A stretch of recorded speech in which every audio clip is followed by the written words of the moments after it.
All right, let's get started. So, Brad, do you want to give us a little background as to what's been going on behind the scenes since our last meeting?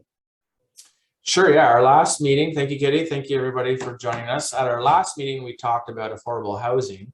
And so since then, staff have been working on trying to work on summarizing what our previous meetings have done and the input that we received from the public.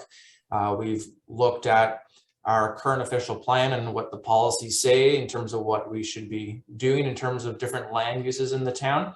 And so then this meeting today is to give a little interim report or update of where we are so far in terms of how we see the policies that we can write in this official plan, how it relates to public input, how it relates to the provincial policy statement of 2020, and how we see building and moving forward with this community in policies that make sense for everybody. So that's what we're hoping to do today. This is sort of part one of a two-part process where we're going to delve into some of these real policies that we're talking about, such as tree cover or parklands, and explain to the public, exactly what policies are we talking about and meaningful policies in our official plan that make sense. That in terms of when council is making decisions on future land uses, this is the report or this is the document that they look to say this is how we see development taking place in this community. So that's how we've laid it out today. There's lots of detail, lots of text that we've present today. So if everyone has questions, they need time to consider some of these policy statements, they can contact Allison or myself and to ask questions or to provide us further input. These are just draft for discussion, but we wanted to illustrate sort of this next step in direction that we're going. So, and then as Katie mentions, we are getting close to the end stage now of wrapping up our discussion. So we plan to have this meeting today, another meeting in December, which will be the remainder of our policies, and then a draft document will be available early in January of next year. And then we'll have our statutory public meeting at our planning committee meeting on January 17th. And then we will be ready to bring our official plan for council approval in February of 2022. Awesome. Thank you, Brad. And I think just to highlight this too, is that there's also room for further input in the meeting today, in the meeting December 20th, and then also via email and by survey as well. So if you know people that aren't here today that would love to have input, that's another way of participating. All right, so I will share my screen with our rebranded new presentation. So nice and bright for us today. So as Brad said, this is one of two of these official reviews. So let's go ahead and get into what it all means. So as Brad was saying, you can send feedback. Here is the email. Policy meeting number 2 of 2 is December 20th. Draft plan will be done on the 10th, and then the statutory public meeting on the 17th. These are draft policies up for discussion, so please do input, please do, comment, tell us what you think, and we will be just looking at each slide today and trying to see, is there any input, is there anything that needs to be addressed or changed?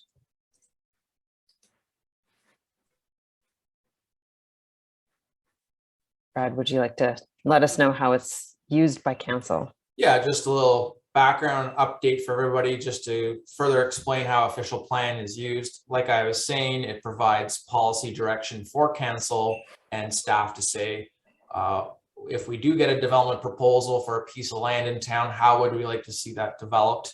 And how do we balance the different interests in this town, the environmental, economic, and social factors? As a fun planning terminology tidbit I like to say is that the Planning Act is actually from 1990, and it really lists off all of these environmental, economic, and social factors that municipal councils need to consider. And I add that that's 4 years before the Brundtland Commission discussion about and defining sustainability. So, you start talking about planning matters and how councils make these types of decisions. It really is about sustainability in terms of council's ability to look at all these different issues that a municipality may see when looking at development. So I think that's neat. And so this is just a slide just to give some background in terms of how an official plan works and then the importance of this document to help with the development of a community.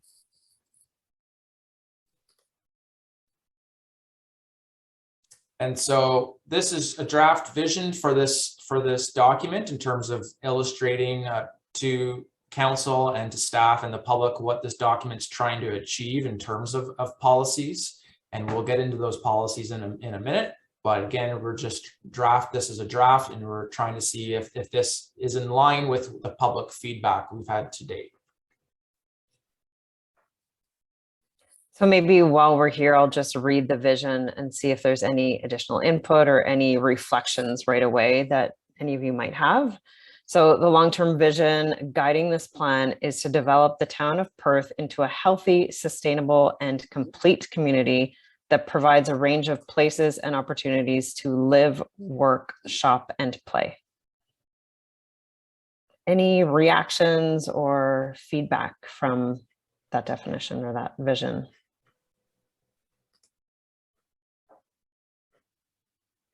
I see someone has their hand up here. Town of Perth. Oh. Go ahead now. Thanks. I'm just wondering if we should have the word affordable in there, especially with today's economic climate, increased CPI, which is putting an awful hardship on those people that are just making the minimum wage in the town of Perth. And as a member of county council this past year, I've been exposed to a great deal of knowledge about how difficult it is to actually live and survive in Lanark County if you're making minimum wage or just above it. That I think that should be a concern. It's certainly a concern of Lanark County Council, and we're trying to promote our policies that affordability is one of the main things we do before we make decisions that affect the public. Is there a place that you would see the affordable being inserted? Well, I think that it should be one of the main comments in our vision statement. Is it maybe the first word? I'm sorry, it's blocked out here on me, but a community that provides affordability. I'm not sure how we want to say it, but somewhere in our vision for official plans in the town of Perth, we have to remember that it's not always about development and new development and encouraging new residents to the town of Perth. It's about the affordability of the residents that we currently have also. Mm-hmm. In the first.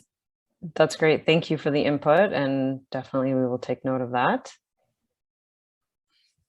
Anyone else have any input or comments? Katie, just a comment to Brad with regards to the previous slide. If we look at bullet point 4, it says, and provide formal professional opinion in the form of written reports to council. I would suggest that should read written reports to Planning Advisory Committee, Committee of the Whole, and then to council, just for the verification for people reading that particular statement. Any comments, Brad? Yeah, no, that's great. That was just high level in terms of council being the final decision maker. But yeah, we can also explain to the public that the process in terms of planning applications as they move through the town of Perth, like many municipalities, is that yes, the town of Perth has a planning advisory committee, and then it moves on to committee of the whole discussion, and then finally voting and approval by council. Great, thank you. Okay. The word complete, I don't really know what that might be intended to mean.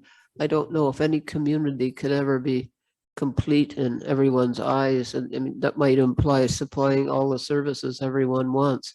I would tend to take that word out and put in the word welcoming, and that would reflect our logo, a heart. The heart part of our logo.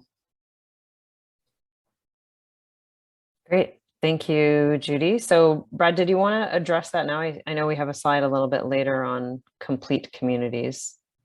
Yeah, sure, absolutely. Yeah, that's a great comment. Yeah, we haven't discussed the term complete community. Just when staff went through all of the interests that the public suggested, and then relating that to the current planning world, the idea of complete communities came up, where it's balancing quite a few of the issues that the town is looking at today. So that's why staff came up with that idea of complete. Again, not set in stone, just an idea, and it's just a current planning term. You know, similar to a 15-minute city that you might hear, or a walkable city. Complete communities are also a terminology being used, and so that's why we have it, or we can discuss that in more detail. Great. Scratching. Perfect. So shall we move from vision? Was there any other comments before we? I have a comment. Sure. If you can go back to the slide, I hesitate to put affordable in because even as a council, we're having a lot of discussion on what affordable means. It means a lot of different things to a lot of different people. And it already says community that provides a range of places. And I think that word range already encompasses, to me, range is a sliding scale type of word. And so if there's a range of places, you've got the gamut. And if you put the word affordable in, I think you're pigeonholing more, and it could be the wrong impression. And as I say, on council, we're having a lot of difficulty with affordable housing, the term. Mhm. I just think we shouldn't put that word in. That's what I think. Thank you for your input. I Definitely think- sounds I like, think if there's any confusion as to what affordable means, it can be defined in our other policies. I agree with Ed. I think affordable is a critical word to put in, especially at this particular time when we're looking at a cost of living increase of 4.4% and rising. I think we need to do everything to. I've had a citizen from Perthmore contact me and said he thinks his home is worth $700,000, but he's now on a fixed income as a senior citizen, and he doesn't think he's going to be able to afford to stay in Perth. And I said to him, good luck finding someplace else to live. So it's affordable. It's hitting not just the minimum wage people, but it's also hitting our seniors. And 50% of the population of Perth are senior citizens. So anyway. it is definitely a big topic, isn't it? So let's, we've heard different opinions. We've heard the importance of it. And I think that will be an important thing to have further discussion on, because I don't think we're going to solve that today, but I appreciate the input. So let's look at the next slide. So strategic objectives. So what are the strategic objectives, Brad? Yeah, thank you, Katie. So again, we're sort of building on the input that we've received from the public over our meetings to date, and also looking at the direction that the municipality is required to take under the provincial policy statement. We came up with this list of main items that are objectives that we're trying to work towards. So again, open for discussion in terms of if all of these are priorities to the town, but encouraging live work opportunities is sort of a new one based on the pandemic and the need for people to work from home or work remotely. And so sort of we can go through the list if anyone wants, but it's sort of just a rough draft of some of the diversity of issues that we see by using the lens of these strategic objectives as we go through the entire official plan process. Then we are hopefully checking the boxes on each one of these in terms of trying to make a difference and ensure that this type of the decision making on future land uses involves these issues here. And question for you, Brad, would all of these strategic objectives be related to policy changes or policies that are also listed? what do you mean by that? So would managing and financing population growth be directly related to one policy? Would it just like each one be related to Yeah, one correct. policy? So managing and financing population growth is a pretty important one. And so we do have a slide today about population growth, and we can talk about it more at our next meeting too, and say, this is the target that the town has for population growth. And this is some of the assumptions that we have in terms of how we're seeing growth in the next 20 years. And so it's an important piece in terms of the overall official plan and its direction. Yeah. Okay. So again, let's just see if there's any immediate feedback or anything that is coming up. And Town of Perth, I see you have your hand raised. The term live work, I'm not super familiar with that term. I wonder if it would be better to replace it with work from home instead of live work. I don't know. And also I like the providing access to food systems and food security. We've seen supply chain issues in, for example, if you want to buy a fridge now, it'll take 5 or 6 months to get one. And who knows how long it's going to be until those supply chain issues start affecting our supply of food. So I really like that initiative, and you've mentioned it in some of your other initiatives on other pages. Yeah, excellent. Thank you for the comment. And the question about the live work language. Anyone else? I just sort of have a bit of a comment, is that they look like pretty ambitious objectives. And I'm wondering if is that standard to put in an official plan, such really big objectives, given that we're under a county and we're affected by higher levels of government. And some are very specific, like the live work one, given we don't know what the nature of work is going to do, even 10 years from now or whenever. And I'm wondering if it's just better to sort of say we're going to broaden the zoning to allow someone to have a home-based business, or would it be better to word it differently? That's just one example, but I'm just wondering if, because largely we do land use planning, are we expecting it to solve too many social issues? And I don't know, I'll just throw that out there. It does look a bit daunting. Oh, that's a great question, Gail. Yeah, for sure. Other official plans do have strategic objectives. It varies with the length or the number and the detail involved. And just staff with their review of other official plans and the current official plan, it felt like that was sort of the goals of the current official plan was trying to achieve some of these. And so that's what staff are looking at. We're trying to, how can we encapsulate a range of issues that we face today? So I think part of trying to develop an official plan is trying to recognize what are the key issues that the community is facing on that day, and seeing what the public interest is in terms of those policies, and then trying to use these objectives to build on that official plan.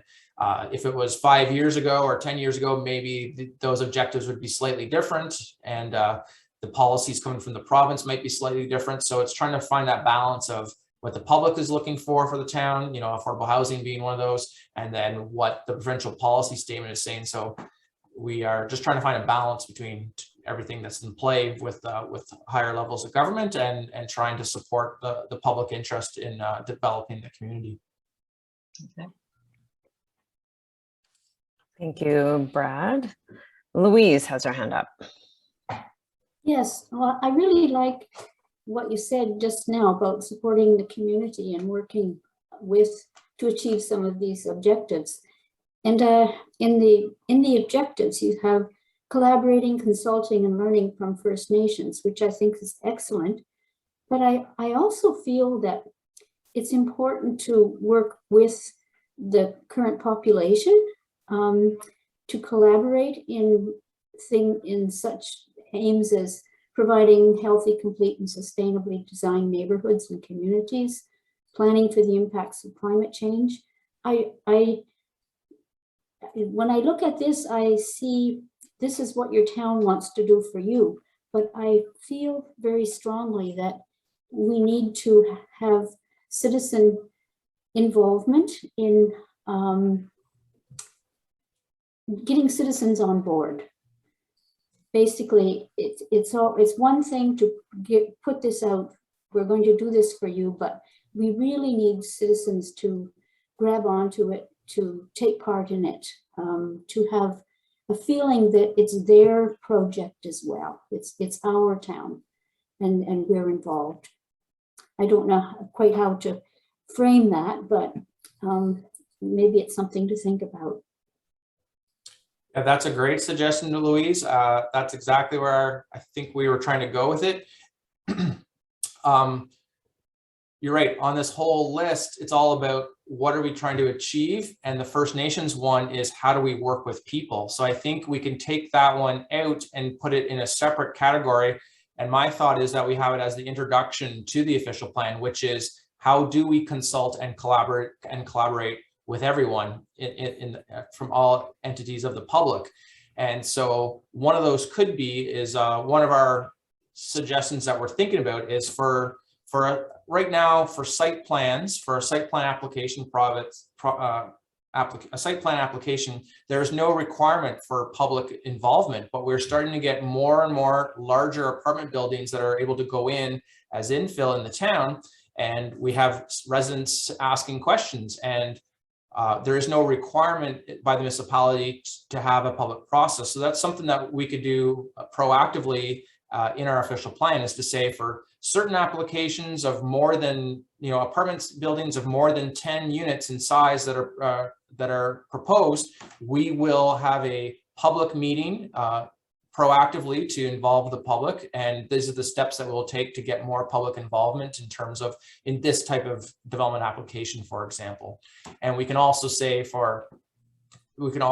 explain for other development applications like a subdivision, what the timelines are, educate the public on what role they can play in the public meeting, what rights that they have in terms of appealing a project or getting a better understanding about how the Planning Act and the development approval process works for a municipality. And I think that could be its own separate section at the beginning of the document, explaining how collaborating, consultating, and working together could work in terms of land use policy and directing land use changes.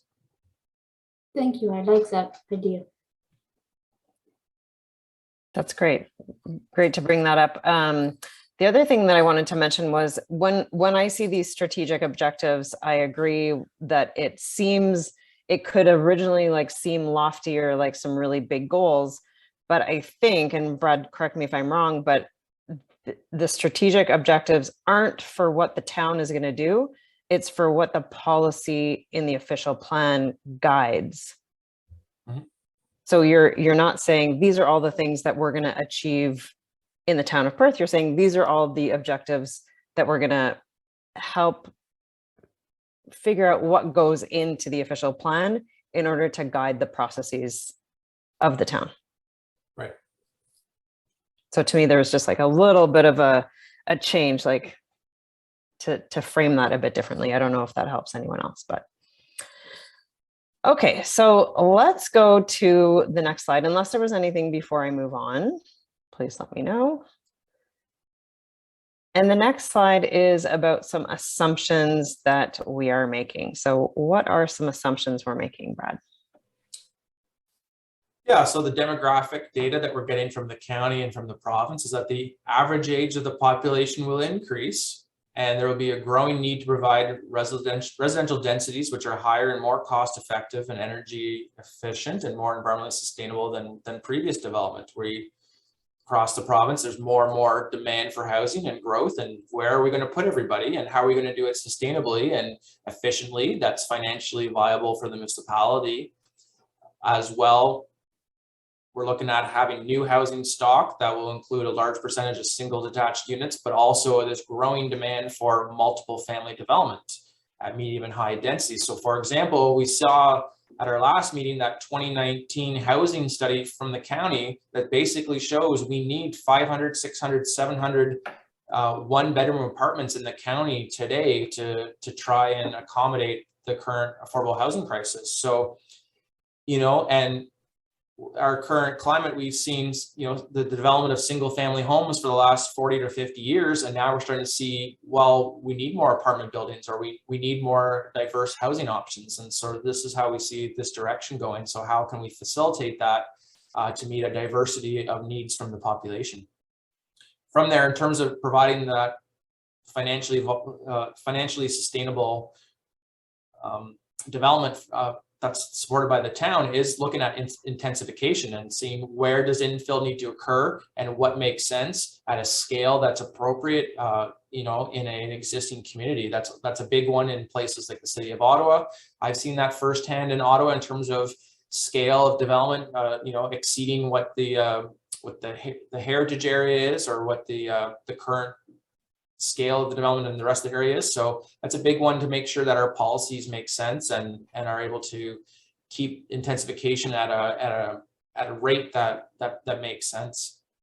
And then from there, looking at active transportation systems such as pedestrians and cycling that, you know, reduce our dependency on automobiles and allows people to, you know, support a healthy lifestyle.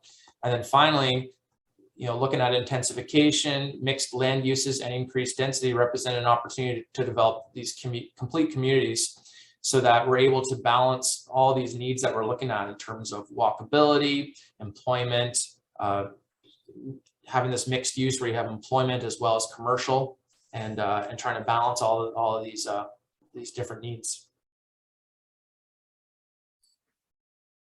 Great. Any other assumptions that you see that could be missing or want to highlight? Town of Perth. Areas. Go ahead, you had your hand up first. I just wanted to make a comment that looking at the assumptions, I'm very, very pleased to see the themes of intensification, mixed land uses, multi-use housing, and active transportation. And the combination of all those really creates an exciting vision for our town going forward. Thank you. Someone else in the town of Perth have their hand up as well?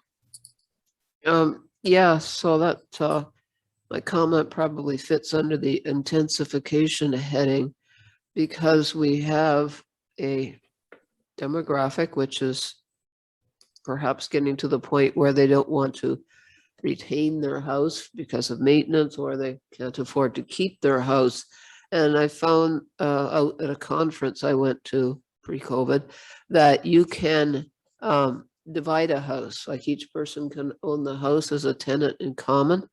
So I'm wondering if we could maybe put something in there under intensification about being able to look at that option for intensification. And I mean, I just have this vision of so many houses in Perthmore standing empty because nobody can afford them. But if you had tenants in common, a couple of young families could share ownership of a house. So maybe I'll ask you that question, Brad. Do you see any wording for just putting something in there to sort of tweak our memories down the road that that might be an option? Yeah, I think where I see where you're going is, yeah, we definitely need to consider innovative and creative ideas first to find some solutions to the current problems, specifically on housing. I don't know exactly what that looks like right now, but definitely something that every municipality is facing that challenge. And, you know, in Perth example will be unique and different from any other municipalities. So how do we do that? I do know that some university towns have a really good program where they've connected students with seniors in terms of shared accommodations. And that program, they actually don't focus on numbers, they focus on quality matches, for example, so that it's a very good relationship building between the student and the senior. And it's been successful, but like I say, they don't advocate for driving up the numbers or trying to get as many connections as possible. It's trying to find very suitable matches so that both the senior and the student are happy with their living accommodations, for example. So that's the type of innovation and creativity that we might need to pursue to come up with some solutions. So maybe we could just add after the word intensification and innovation. Mhm.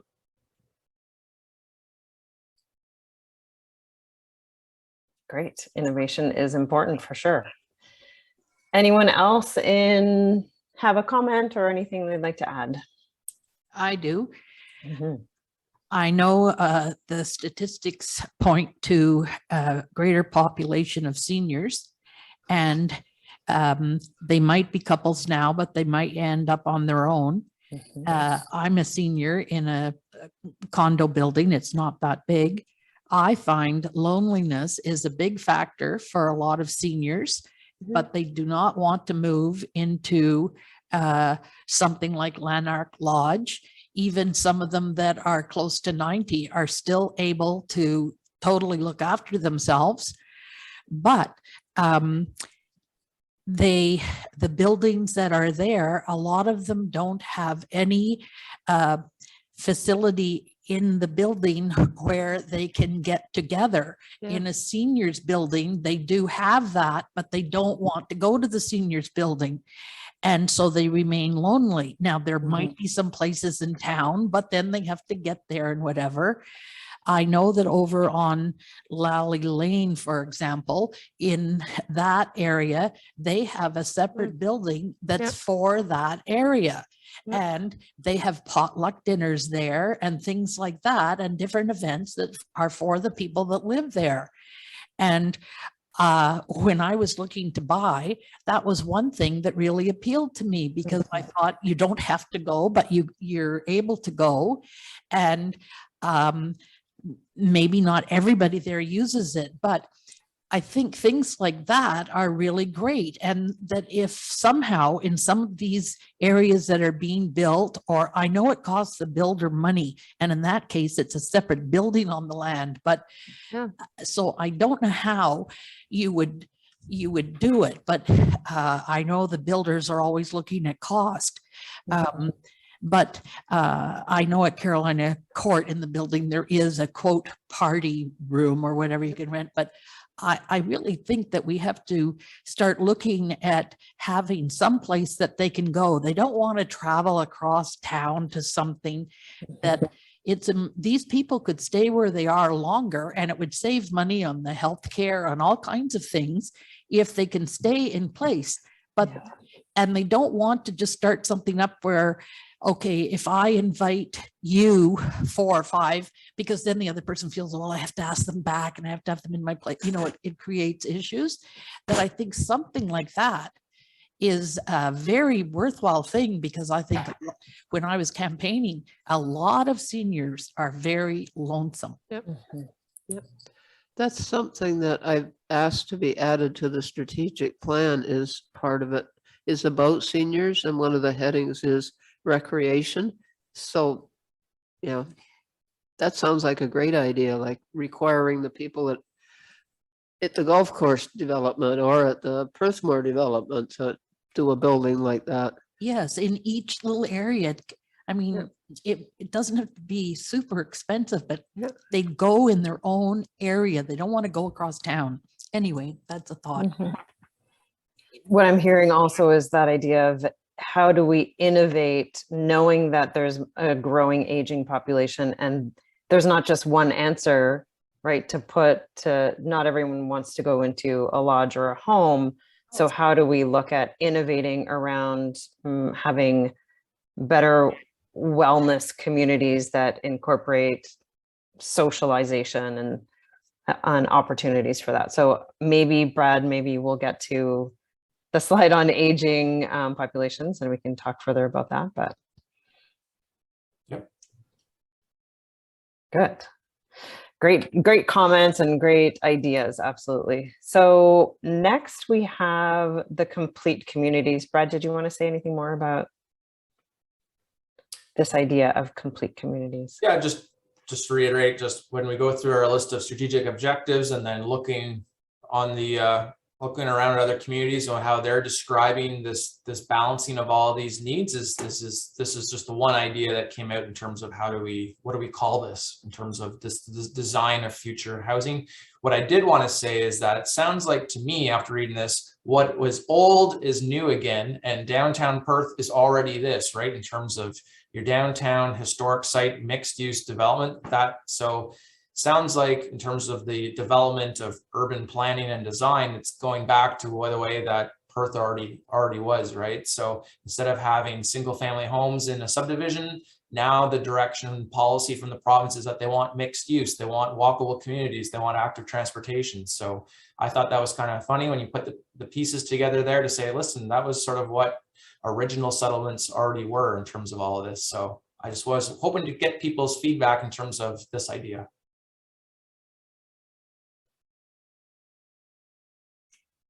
Great. So let's get any feedback on the complete communities, the idea of the complete community. To me, this sounds like an To me, this sounds like an excellent idea. It promotes the people not having to commute. Your community is complete within itself. Now we understand what the word complete means.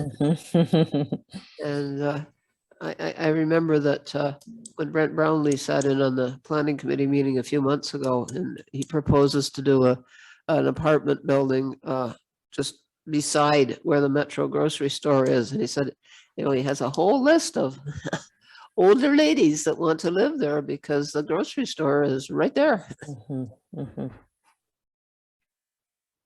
Excellent. Thank you, Judy. Louise. Yes, I really feel that I would like to see front porches come back. That's an old thing, and it built neighborhoods. People could see their neighbors as they walk by. Now we seem to see a lot of garage doors, which are blank and unwelcoming. I don't know how you can do that in zoning. Maybe it's possible, but I would really like to see something like that as part of a complete community. Yeah, excellent. Thank you for the input.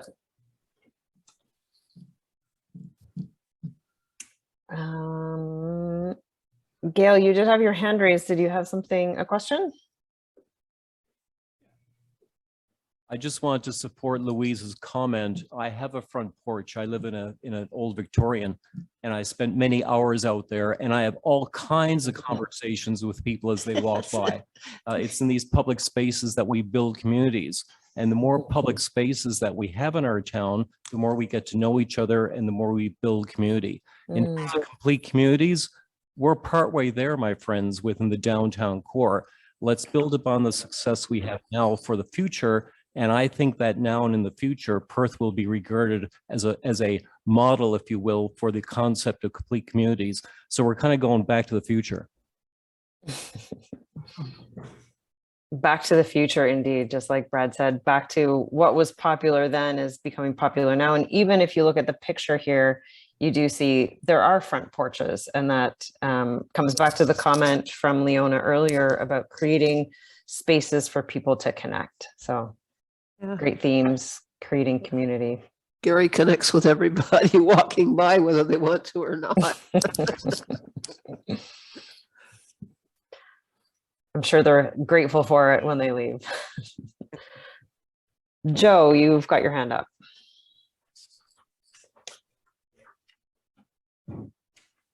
Thanks, Katie.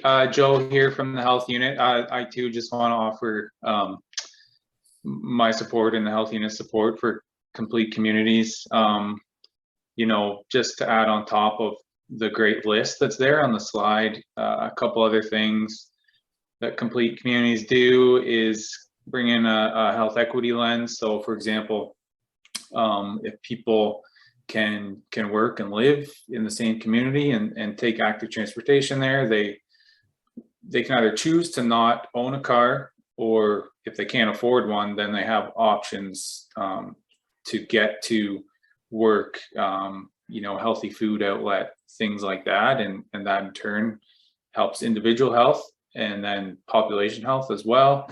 And in terms of active transportation, these complete communities, they give people options for travel, and so that fewer car trips are required. And it's not necessarily like a war on cars thing, but it's about giving people options to travel how they want to. And obviously more active transportation is more physical activity and better for people's health.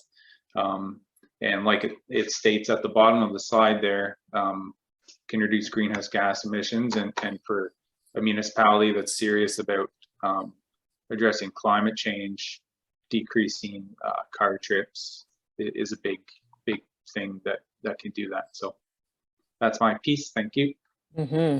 Thank you, Joe, from the input from the health perspective as well. That's great. And back to Leona. Thanks. I lived in Alberta for 12 years and they were big on back alley lanes. And so the garages were at the back. So there was no garage at the front. I'm not sure how that works for land use, but there was never garage at the front. Also, when I moved up here, I came from Barrhaven and I was in a brand new townhouse, and the builder there, they were just single garages, but he had them even with the front of the house. So we all had front porches and it was great. We were on a horseshoe crescent and everybody used that front porch. It wasn't huge, but I had enough room for a little swing and planter. And when people walked at night, everyone was out on their porch. And so it certainly can be done. You don't have to have that honking garage right out front, practically to the road. And that picture there reminded me of that. So it really makes a difference. Excellent.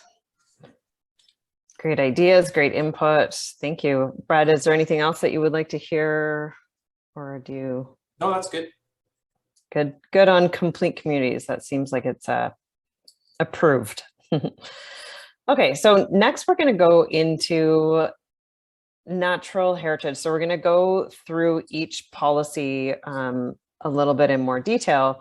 And what I wanted to make sure that we're doing is looking at what did we talk about months ago when we asked you and presented about natural heritage and asked you in your breakout groups to come up with what features do you most value and what do you see as climate risk that the OP should address. So just to review, out of the 8 groups, 100% of people said that trees were important. So trees were a #1 concern, tree cover, providing shade, all the positive benefits, an idea for an experimental tree farm.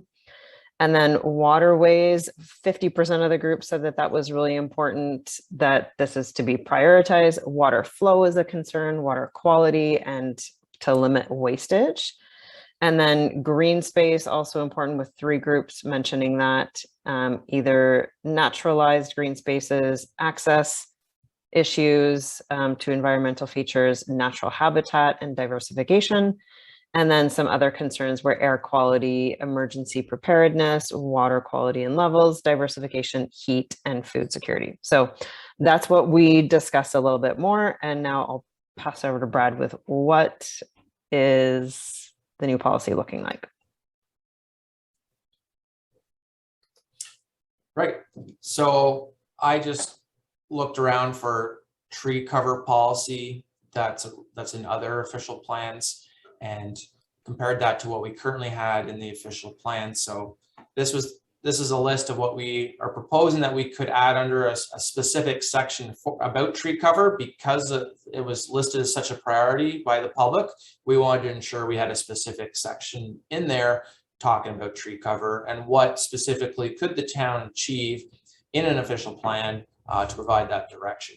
So one is providing tree planting in parks and road allowances, which the town currently does, but to specifically have that addressed in the official plan certainly helps to go a long way. Encouraging tree plantings by local residents and organizations, also collaborating with the Conservation Authority in terms of getting trees and finding trees at a reasonable cost to assist with local residents also could be something that we currently work on, and it's a program that's currently offered. And then specifically when we are encouraging planting of trees, try and ensure that they are native they are native species, and that their ability to sequester carbon or provide good ability to assist with climate change, whether a fast growing tree that gets to a large height quickly or what have you. So that's an example of that. And the town has already made this change with respect to our site plan process, but again, getting into our official plan provides that further policy direction to say that if we are going to have infill and other development, that the town will require a tree preservation plan in terms of identifying significant trees on the property and having a plan in terms of fencing off those trees during construction and identifying what trees should be retained on site to maintain a certain vegetative cover on the property. And the town did recently pass a tree conservation bylaw, but it's great to have it as a policy in the official plan as well, in terms of that high level policy that's governed by the Planning Act, to say that, for lands of a certain size, there's compensation required if there is going to be tree removal. And it doesn't save every tree that we have, but at least it's a step in the direction of developers, town staff, council, and the public all recognizing the importance of trees and trying to get us to a direction of trying to value trees a bit more, especially when we start to see all the benefits that they have in terms of stormwater, climate change, air quality, natural heritage features, habitat for species, etc. So again, important to have that there. And then finally, on the bigger picture for larger developments such as plans, a subdivision is to, have this policy direction in the official plan to say, landscaping and tree planting is important to council when planning new communities and new subdivisions. So again, that type of wording would help move us in the right direction on this front.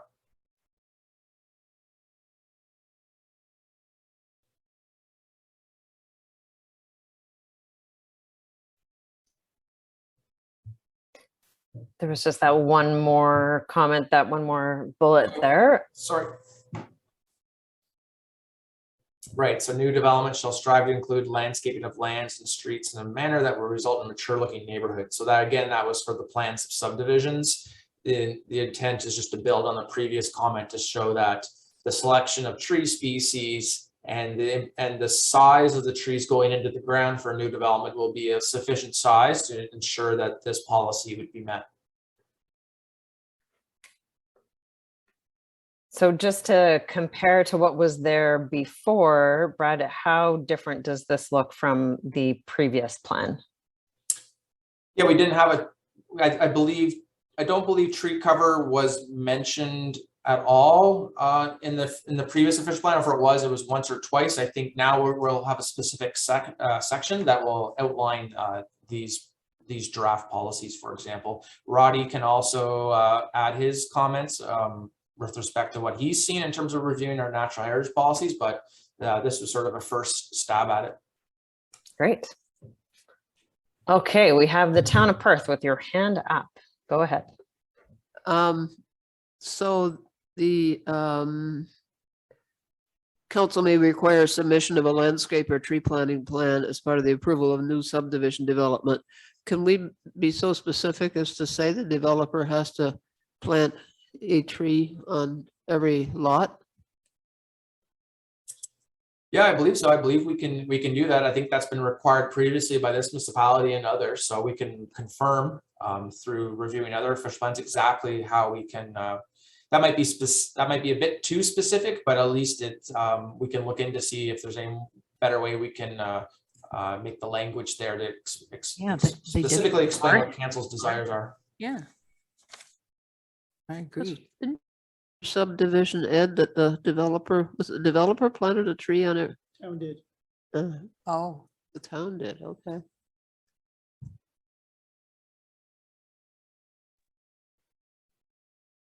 Great. Are there any other comments or anything to input here?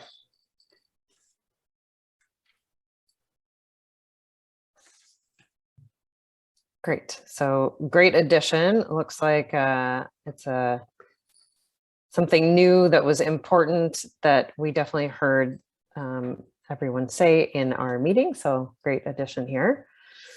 Okay, we'll move on to, next we've got Parkland Dedication. Right, so for a little bit of background, we have our Director of Community Services here, Shannon Bayon. She can give you a little background in terms of how we got to Parkland Dedication. I can explain what our specific policies are, but I thought Shannon could at least say where we got to in terms of the recreational master plan, and then I can explain from the planning department how we move forward with Parkland Dedication and how we see specific policy about it in the official plan. Thanks, Brad. So just briefly, without going into too much detail, we did a recreation master plan in 2019, I believe. And one of the things that they picked out was that we didn't have a parkland dedication bylaw, and they definitely recommended that we put that in place. They came up with a specific, like they calculated the area that we have and where our, in particular, they looked at playgrounds and what the radius of a playground should be and how far it should service, and very easily showed us that in the northern end of the town, we need more parkland, and we just haven't had this kind of policy in place previously, which is why it doesn't exist at this point. So, so great thing, Brad sort of latched onto that right away and got a parkland dedication bylaw through council, and we do have that now, which is really good and certainly a step in the right direction. Yeah, and there was some other recommendations of the recreation master plan about a parkland classification system as well, and those are the main ones that came out of there. So I'm happy that we're 2 years down the road from getting the recreation master plan in place and already have taken a step towards one of the main recommendations. So it's challenging getting the developers to be part of this, but honestly, they hit it in pretty much every other municipality now too. So it's just when you're dealing with the ones that have been only in Perth previously, there's some questions, but we can stick to it now that we have a bylaw. Thank you, Shannon.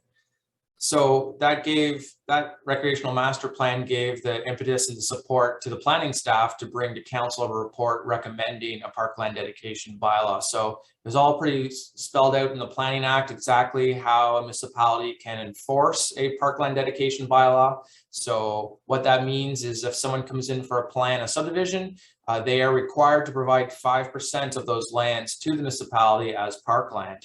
And so if you're looking for something to read, you can read our parkland dedication bylaw that spells it exactly how it works, even for site plans. So like for an apartment within the town, for those smaller parcels, the town still requires a cash in lieu of parkland, that 5% again. And that's because an apartment building doesn't have enough area for a park. And so then the town can utilize those funds to purchase future lands or other green space, or use that funds to build infrastructure on other parklands. So it's a pretty strong tool that we're happy to now have.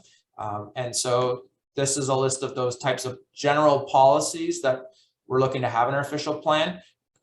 Currently in our official plan is a small paragraph. I believe it states that the town may consider implementing a parkland dedication bylaw. So this wording here in this language basically says we now have a parkland dedication bylaw and this is what it looks like.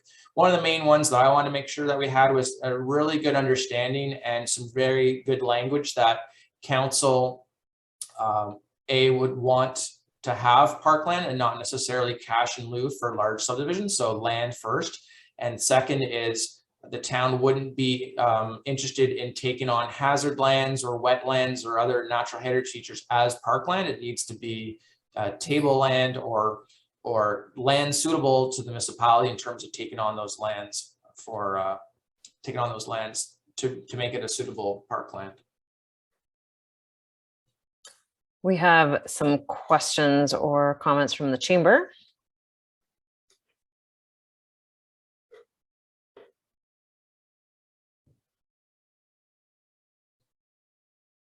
Oh, sorry. I thought it was me. Sorry. I thought we got rid of that, take money instead of, but he cleared it up for me. That's only like if it's an apartment building and there isn't enough land, because I was sure we got rid of that money instead of. So he cleared that up though. Thank you. Great. Brad, I just wanted to clarify with regards to Parkland dedication, apart from the 5%, is there any verbiage there with regards to the town having control authority over the location of parks? What I'm getting at is that in terms of new subdivisions, we want to have parks centrally located so that people can walk to them and so forth, as opposed to on the external fringes of a particular development. Could you comment on that, please?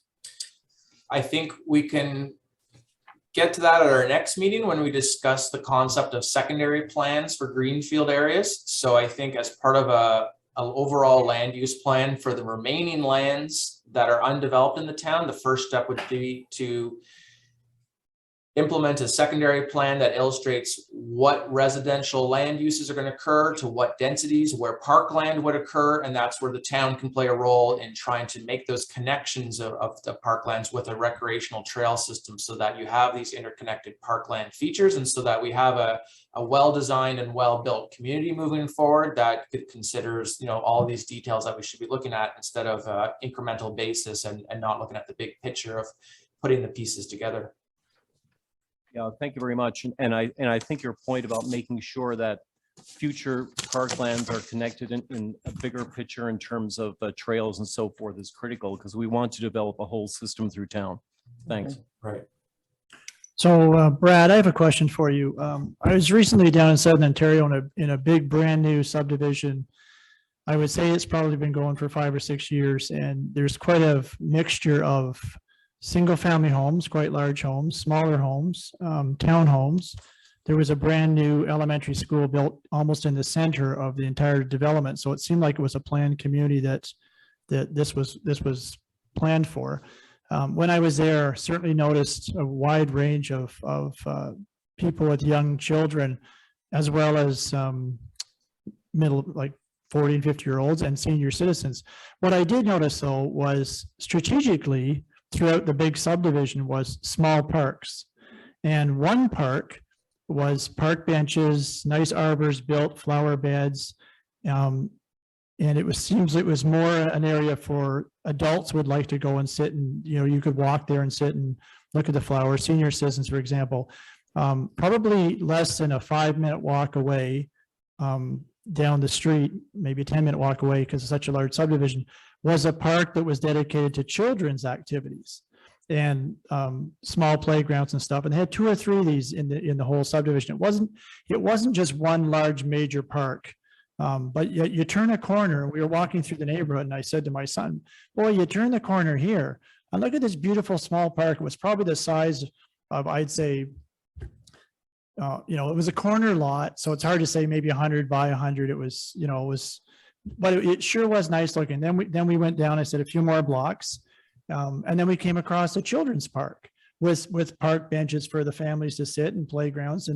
And so it seemed to me like they were thinking that instead of having people walk, you know, 4 or 5 blocks with young children, they had 2 or 3 of these young children's playgrounds in there instead of always this one playground idea, the central idea. Everybody has to congregate in one spot. The other thing I noticed was, this subdivision continues to grow. You could certainly see when we were there, but what they've done was they planned in the subdivision walking trails, and in one edge of the subdivision was a big hydro right of way. So obviously you couldn't build there, but they built trails around the hydro subdivision or right of way. So the homes are on one side of the right of way of the hydro, but you go down in a valley and walk across and come back up in the subdivision on the other side of it. So it was sure obvious to me a lot of forward thinking went into and moving away from the old traditional one big park, everybody go to one big park, more versus let's have neighborhood parks.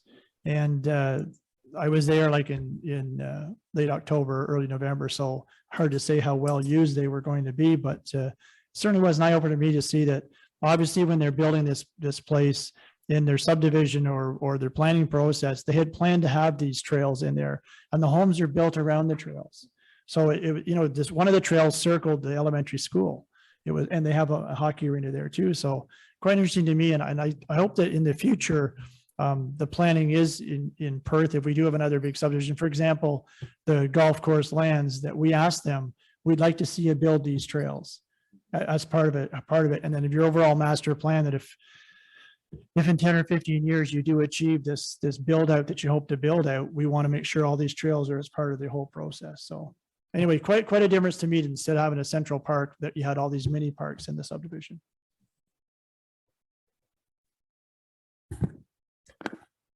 Great. Thank you for the example and for the illustration of maybe an option. And it looks like Ben Bennett had a similar idea or concern. Does dedication risk creating isolated parks, i.e. no connecting green space? So I think that's what we sort of addressed, and maybe Brad, you said we'll talk about that in the next meeting, correct? Right, yeah, secondary plans and the ability for the town to ask what type of parks they want and where they want them, and how they connect in that big picture thinking on it, for sure. And that addresses the previous example too of the mini parks rather than one big one. Okay, so let's move on from Parkland dedication, unless there was any other comments before we move on. I think we're good. Okay. Louise.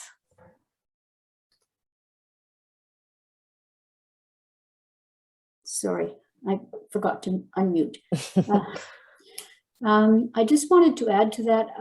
I would encourage the Pollinator Gardens in these parks. It's something that adds immeasurably to not only our enjoyment, but things like food security. Because the bees come and the wasps come and are sustained so that they can help to produce our vegetables and our fruit. Mm-hmm. Great comment. Thank you, Louise.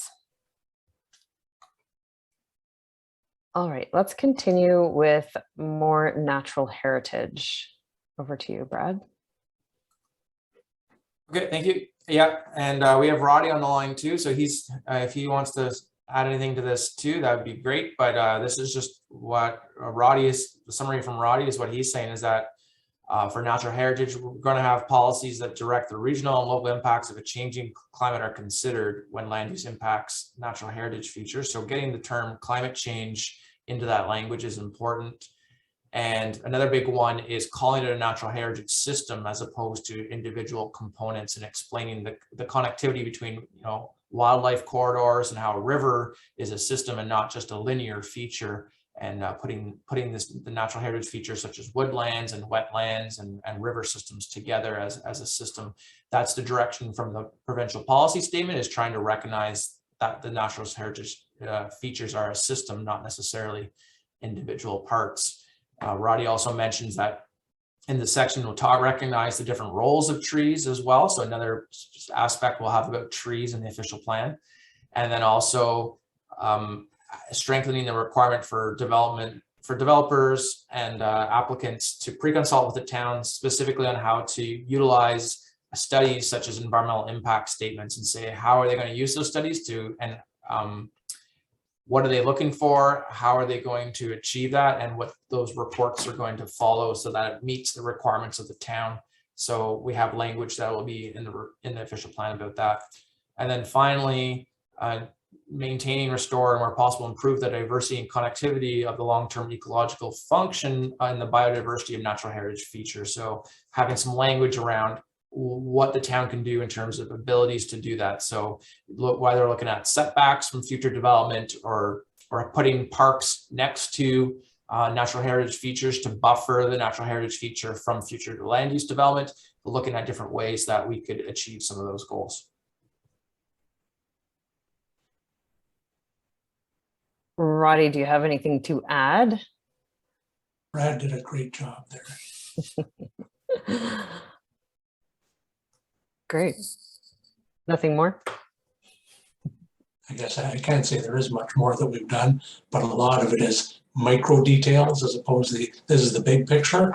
But once you see the completed policies, these ideas have been inserted in a number of places at the appropriate places, town goals, land development, that kind of thing. But these are the big themes we brought into the natural heritage policy review. Great. Thank you, Roddy. Any other comments or anything before we move on from natural heritage? Okay. Next, we have active transportation. Yeah, so again, this has come up quite a bit from the public in terms of wanting to see what the town can do to work towards active transportation. So part of the strategic planning exercise that council's currently involved with, and that involves implementing a active transportation plan, so that we can see what the town could do. So if we adding that policy to our official plan provides further support in terms of policy to say this is something the town is looking to do. And then from there, what are the different active transportation aspects are we looking at? And that can include bicycle lanes. It can look at recreational trails. It can come up with pathways, what's currently existing, come up with an overall plan for the town with respect to recreational trails. We can also look at adding the infrastructure needed for active transportation, not just allowing bicycles, but where bicycles is going to be stored. So for any new development, trying to make sure that there's ample or sufficient or the required bicycle parking is there, as well as any additional storage that allows for better use and making it easier for people to have the infrastructure in place to use bicycles more often. And then from there, the other infrastructure being the big one being sidewalks, especially with an aging population, making sure that, you know, sidewalks have the space for accessibility and meeting the required guidelines and standards that address an aging community, as well as making it accessible for everyone. And then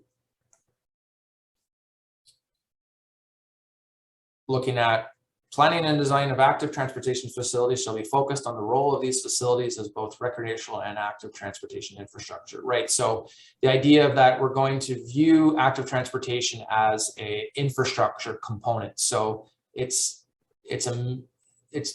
when we're looking, it's like basically an engineering component of an overall system. We're going to look at roads, we're going to look at transit or transit orientated type ideas, and we're also going to look at recreational trails and bicycle lanes as part of that transportation infrastructure as a big piece of it, not just something that we're adding on later kind of thing. As when we look at new development, it's piece of the puzzle. Just like we talk about parks, those parks would have linkages through recreational trails, and it follows this type of process. So we do have a question from Ben Bennett. Are any of these policies new to the official plan, or were they there before for the active transport? Yeah, great question. These would all be new. I believe active transportation is mentioned one or a few times in the entire official plan, but again, just like tree cover, we're going to take them all and put them into one spot and add to them and beef them up a bit in terms of clarify the direction for the town in terms of future land use. Great, thank you. Next, we have Louise. Yes, I would just like to see motorized wheelchairs included in that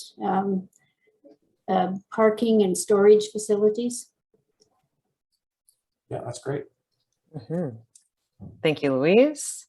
Town of Perth. A couple of comments with regards to active transportation. I really believe as we bring on new bicycle lanes, they need to be networked as much as possible, that we need to provide a updated map of our bicycle network or active transportation network, both on paper and digitally on our website.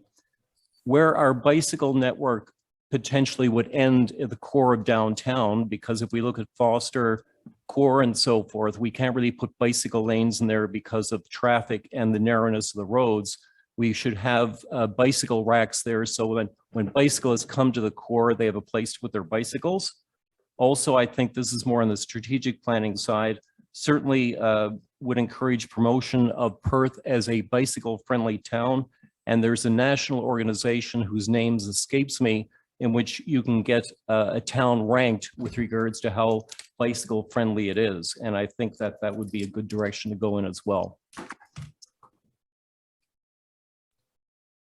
Excellent. Thank you so much. Any other comments about the active transportation? Can road narrowing be part of AT? Yeah,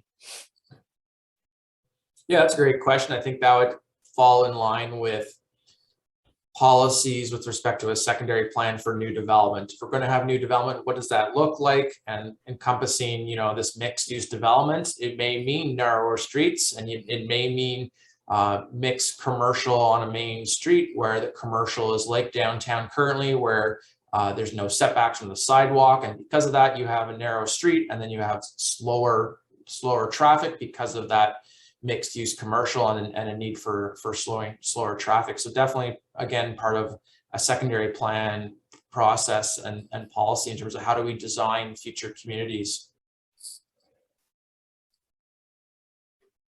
Great question. Anything else on active transportation? Okay, so our next topic here is, oh, we just missed one there, is recreational trails. Yeah, so again, just like active transportation, sort of building on active transportation, there seems to be a subsection known as recreational trails. The town has quite a bit of natural resources or natural heritage features. There are already some established recreational trails. So is there a need for continued policy and continued direction, especially again for any new development? How can we continue to foster recreational trails? Again, coupled with an active transportation plan, an aging community, a need to provide, an active lifestyle and, hobbies or enthusiasts or opportunities to do something such as a recreational trail or hiking is a nice complement for a community that has an aging population. So this again was just some draft policies that we were working on in terms of how it would look like and some details. Trail should be connected should be adjacent to the natural heritage system, and working in cooperation with the county and the conservation authority. There are already some trails along abandoned rail lines, as well as open municipal road allowances and easements are also opportunities. So we anticipate that this might be an opportunity to look at some of this as part of an active transportation plan. And part of the policies includes the designing of the trails to consider public safety and convenience through visibility and lighting. Public access facilities such as trails, walkways, and boardwalks are permitted in the natural heritage system, provided they are constructed and located in a manner that minimizes the impact to the environmental features. And so on top of that, we want to make sure we're consulting with the conservation authority to ensure that boardwalks and pathways are being done in an environmentally sustainable manner. And yeah, again, popular term for me is secondary plan. So yes, in terms of new greenfield development, how do we make sure that we're going to have recreational trails? Ideally, how are the recreational trails connected to future park space is by having an active transportation plan implemented, and then making sure that through the secondary plan process, we're able to highlight for future land development that these are all incorporated via a secondary plan for future lands. Time for comments or questions.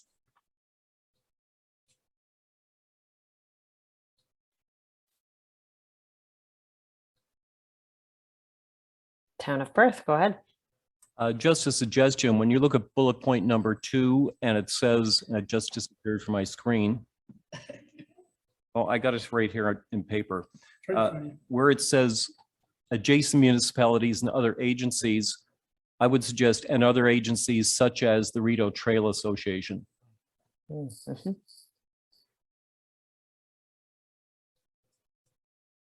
Thank you. Anything else? Must be pretty complete.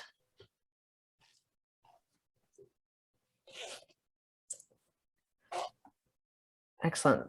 Let's continue with our next topic, which is planning for an aging population. Oh, we got there. You didn't think we'd get here. So again, we've been hearing a lot of input from the public saying that we need to consider, an older adult strategy, or how do we plan for an aging population? So staff looked at other policies from other municipalities, come up with a draft list of what could be put in an official plan that would further direct either a zoning bylaw or future design or future plans of greenfield development and infill for apartments. So our list looks like this. So getting back to bachelor or 1-bedroom or 2-bedroom apartments, this need to consider smaller and unique spaces that provide for, seniors for aging in place. So talk to a lot of people that say that they have a family member with a house in Perth, but they don't want to downsize because there are no downsizing options. So these policies are hopefully getting us in a direction where we might be able to persuade developers to build these types of accommodations that could be attractive to seniors so that they could liquidate their real estate asset and then be able to utilize this type of housing. Another policy is create a safe and secure social and physical environment for an older population with supportive design standards. So back to sidewalks, curb heights, park facilities. So that could be covered in terms of some of our design standards and our urban design guidelines. You might want to add in there the idea of porches and common rooms, right? Yep, perfect. Supporting transitional housing and promoting age-friendly community design. So again, trying to consider what's this going to look like in terms of housing options, providing a mix of different housing, as well as age-friendly community design, which goes back to active transportation, recreational trails, trying to provide, those types of aspects. Create more affordable housing and long-term care facilities with support for seniors. So really, the direction for the town is, if we do have this significant senior population, how should we be supporting it through attracting services and industry that are able to, that are focused on the senior population, or how do we promote more affordable housing that's going to meet the needs of a demographic that does have, a fixed income, for example. Support an active lifestyle of seniors by increasing the availability and accessibility of social and recreational opportunities. Again, trying to build on recreational trails, other aspects, looking at our parks, lands, and other types of social or recreational aspects. Recognize that there's both a short-term and long-term demand for an increase in healthcare services and related business opportunities in Perth. So is there a way for us to attract healthcare services to our industrial lands, or can we attract more of those types of services, as there's gonna be more and more demand for them. And then finally, more specific in terms of zoning, if we're going to have apartment buildings, then we need to consider things such as drop off and loading locations in terms of seniors as they age, as well as amenity space in terms of providing outdoor amenity space to people in terms of being able to enjoy their area.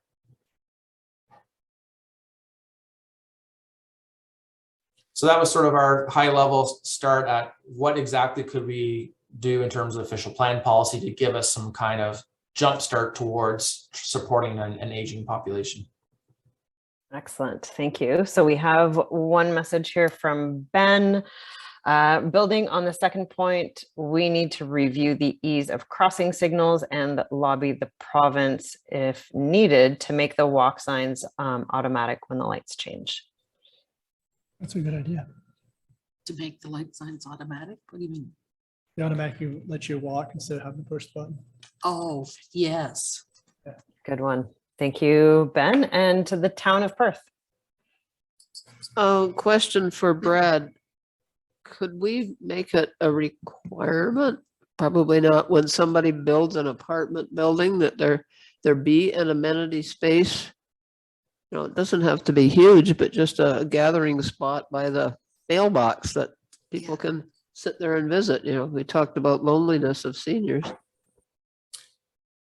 Yeah, great question. In our zoning, our site plan bylaw, I believe we updated it just this year to include amenity space, and we looked around other municipalities to see what the requirement was. I forget the exact figure off the top of my head, but we made it something like 10% of the area needs to be allowed for amenity space. So that is something that we're trying to notify developers in town to say, we do have an update to our site plan. We are encouraging and requiring amenity space. It's all, yeah, it's in our site plan and it's also in our zoning bylaw. And that zoning bylaw is really what has the teeth to enforce that type of aspect. So we're happy to have it, and we hope to expand upon it, building on the needs for an aging population. And I don't know what it looked like, but I think people would be happy with like a portable, you know, like a school portable, I'm talking. You mean like something that's external to the building that they could go in that, Yes. you know, is on wheels or that kind of thing? Well, you know how they do a school portable? I think whether it's in the subdivision or whatever, I mean, people would be just happy to have somewhere to go where other people are going. Yeah, great points. Ben Bennett says implement Vision Zero from Gail. So Gail says Vision Zero. Did you want to, I'm not sure what that is. Can someone expand on that? We have about 4 minutes left. I think maybe we just wrap it up and we save the rest for the next meeting. How's that, Brad? Yeah, that sounds good. Okay, so sorry, no audio. Vision Zero is about reducing pedestrian casualties to zero. Shall find the link. Okay. Oh. That would be a good plan.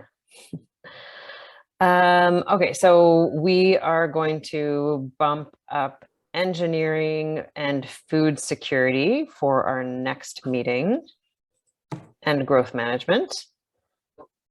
Next meeting will be the 20th. And we will cover, in addition to the ones on the list here, we will cover the ones that we didn't cover today. Brad, is there anything else that you wanted to share in closing?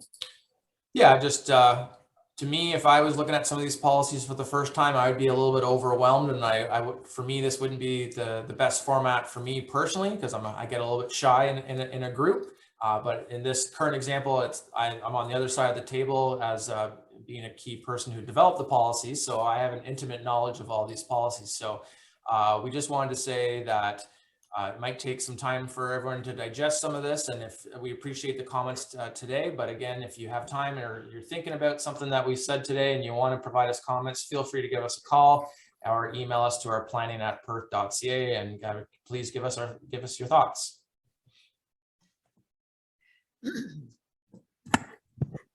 Excellent. So thank you everyone for your input, and bring a friend next time on the 20th, and we will dive into more policy review. Anyone have anything to say to end our meeting here? Any other questions or comments?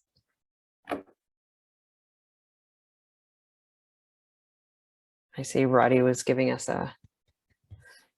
All right, thank you so much for your input, and please come back on the 20th of December for a little bit more, and like I said, bring a friend. So we will close it there, and have a great evening, everyone. See you on December 20th.